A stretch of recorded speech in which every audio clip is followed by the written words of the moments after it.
The shorter your sleep, the shorter your life. The decimation of sleep throughout industrialized nations is having a catastrophic impact on our health, our wellness, even the safety and the education of our children.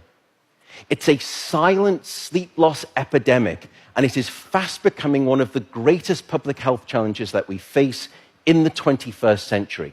The disruption of deep sleep is an underappreciated factor that is contributing to cognitive decline or memory decline in aging, and most recently we've discovered in Alzheimer's disease as well. There's a structure that sits on the left and the right side of your brain called the hippocampus. It's very good at receiving new memory files and then holding on to them. Yet in those people who are sleep deprived, we actually couldn't find any significant signal whatsoever. Without sleep, the memory circuits of the brain essentially become waterlogged, as it were, and you can't absorb new memories.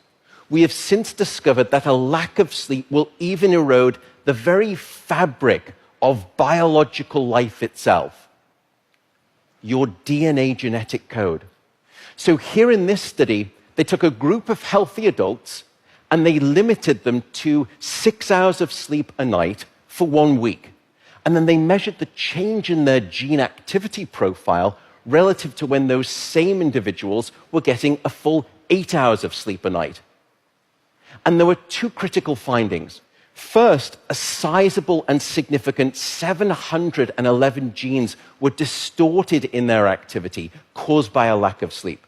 The second result was that about half of those genes were actually increased in their activity, genes associated with the promotion of tumors, genes associated with long-term chronic inflammation, and genes associated with stress, and as a consequence, cardiovascular disease.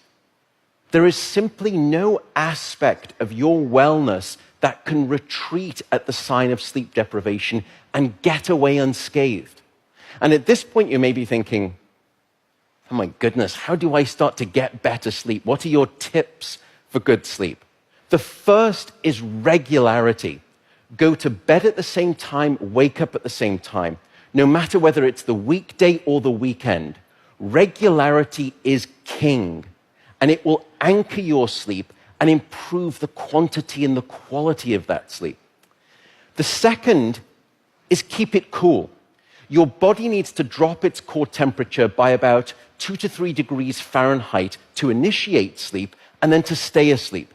And it's the reason you will always find it easier to fall asleep in a room that's too cold than too hot. So aim for a bedroom temperature of around 65 degrees or about 18 degrees Celsius. That's going to be optimal for the sleep of most people.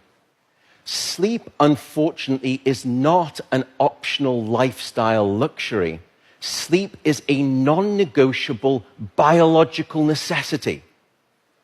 It is your life support system.